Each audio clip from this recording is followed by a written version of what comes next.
Man, I don't even want to watch this game, to be honest. You gotta watch it. You got to. If the Vikings come out looking anything like they did last week, I am just going to turn the game off. You are watching Unpopular Opinion. What's up, everybody? This is your boy AB, and you are now listening to the Unpopular Opinion Sports Podcast. I'm your host, AB. And it's your boy, Pap. And we got another special episode on the way for y'all, man. We got 3 topics on the way. We're going to be talking about Coco Gauff, her U.S. Open. She just won her first major. Congratulations to Coco. We're going to talk about that a little bit. We're going to talk about the WNBA playoffs as they get underway, or they were underway last night. We're going to talk about our expectations, what we expect to see for the WNBA playoffs. And then we're also going to talk about Thursday Night Football. You know, we got a big game on the way, Vikings versus the Eagles. You see it in the back. So we're going to talk about that a little bit. Let's go ahead and jump into it. Pat, what's good? What's good? Let's go ahead and get into it, man. So Coco, she won her first U.S. Open against, I forget her name, but Arena Sabalenka. I think, yes. Pronounce her name kind of tough, but she was a beast out there, man. What did you think about Coco's title run as a whole? It's crazy because she's been getting those Serena comparisons, and Serena's first major win was a U.S. Open win. Huge. She's been having a whole lot of success in the French and the U.S. Opens in recent years. Last year, she went to the quarterfinals in the U.S. Or she went to the semifinals in the U.S. Open and the quarterfinals in the French, if I'm not mistaken. And then this year, she went to other way. Quarterfinals in the French this year.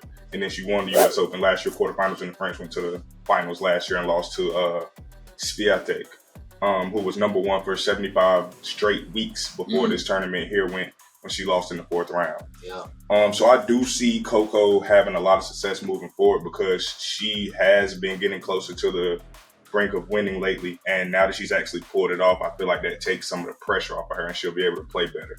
So I do see her doing pretty good moving forward and trying to come for that record with Serena. Yeah, man, she's only 19. Only 19 years old, still really young. She got a long way to go, man. Her parents support her heavy. They were at the games. Jimmy Butler supports her heavy. So it's nice to see Coco get that win, man. Like you said, get that monkey off her back. She's always been close, teetering really close to, getting that major win. But she did it in New York on the big stage. It was a great game to watch, too. Coco's defense was immaculate. I mean, you really can't get the ball past her. She's so quick on her feet. Her backhand has gotten really impressive. Her backhand has gotten really good. Her ball placement on the backhand, her forehand obviously was, one of her strong points, but her backhand has really improved a lot as she's progressed over the years. Getting stronger, obviously growing into her woman body. Sabalenka, she's a big girl. I mean, she's 6 feet, you know what I'm saying? And, pretty strong.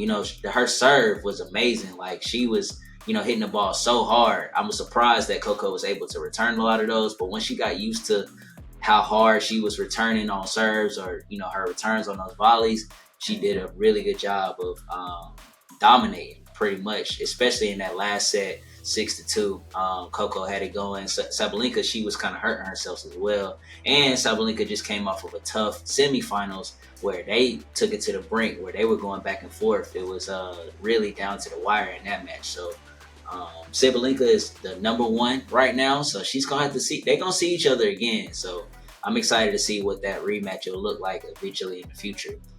So let's go ahead and talk about the WNBA playoffs. So we got 4 matchups. You know what I'm saying? Liberty Mystics, Atlanta Dream, and the Dallas Wings. We got the Aces and the Sky, and we got the Sun and the Lynx. So tell me what you think about that. I'm going to be honest with you. All these preliminary games are pretty much a waste of time because we know what the finals is going to be. The finals is going to be the Liberty versus the Aces. There's just way too much star power between those two teams. You've got Brianna Stewart and Sabrina Ionescu on the Liberty. 2 young girls and just freshly out of college a couple years ago. Oh, yeah. I mean, they've got depth. They stack. You got, between those 2 girls, that's 40 points right there on average. Then you come over to the Aces and you've got Aja Wilson, Kelsey Plum, Chelsea Graves. Jackie Young. Yeah, like Chelsea Graves, man, she had a play this year that really caught my attention and it just blew my mind. She had this like behind the back little swing pass that she did right on the money down the lane. Beautiful pass. I mean, Aja Wilson, we all know what she does. She started the year kind of slow in the matchups against the Liberty, but these last 2 matchups they've had, she's kind of got her foot in a little bit, averaging 22 and 8, which are closer to her average numbers on the season. Yeah. So if she can continue that type of success, I do see them beating them. Candace Parker not being there is crazy. If Candace Parker was there, they'd be that much more of a threatening team because she played and won a championship 2 years ago with the Sky. Speaking of the Sky, that's who they're playing in the first round. And they blew them out last night. I see them running through the playoffs, getting to the finals against the Liberty, and getting the job done and pulling off the repeat. You think the Aces going to win it all? I think the Aces going to pull off the repeat. I got New York. I think New York going to take it, man. I see a lot of potential in this team. I know, like you said, the Aces are stacked. I mean, they got hella talent. They are top to bottom. I think overall, talent-wise, they probably had the best team. But I'm not betting against Stewie, two-time WNBA champion. She has all the essentials to make it happen. And Sabrina coming into her own, obviously, her new shoe just came out. Congratulations to Sabrina on that. And, you know, they got a really good team, man. I like Jonquel Jones. Obviously, she is a major talent for them. And, you know, New York, on their matchups, it's been, you know, pretty close. And New York has been getting the better of them as the season has progressed. So I think overall as a team, New York is showing that, hey, we ain't going nowhere. You know what I'm saying? We're going to be right here. So like you said, I think those preliminary matchups, the one I am looking forward to, though, as far as the preliminary matchup is the Liberty and the Mystics, because the Mystics, they just won that last regular season game. So that's going to be interesting to see if they can kind of carry the momentum. And the Wings and the Dream, because Enrique, I don't know how to pronounce her last name. Agumbale, yes. Dog. Like, she is a beast, man. I love watching her play. And by the way, they are going to be playing on Friday night. Both of those games on Friday night. Liberty and Mystics at 7:30 on ESPN2. And Wings and Dallas Wings and Atlanta Dream, at 9:30 on Friday too. So I'm gonna be catching those games, especially that Wings Dream game. That's gonna be a really good one. So I'm excited for that. But yeah, man, I think as we progress along into the playoffs, we're gonna see how it measures up. We're gonna talk about the WNBA again, obviously, but I'm going New York. I think they gonna win it. But I love Adrian. Adrian. We'll see. Vikes Eagles. So let's go ahead and get into that topic right now. Thursday night football. You know my boy's gonna take it, man. What you think? Man, I don't even want to watch this game, to be honest. You gotta watch it. You got to. If the Vikings come out looking anything like they did last week, I am just gonna turn the game off, because I mean, when you look at the numbers, it looks like, okay, Kirk Cousins 33-44, 334 yards.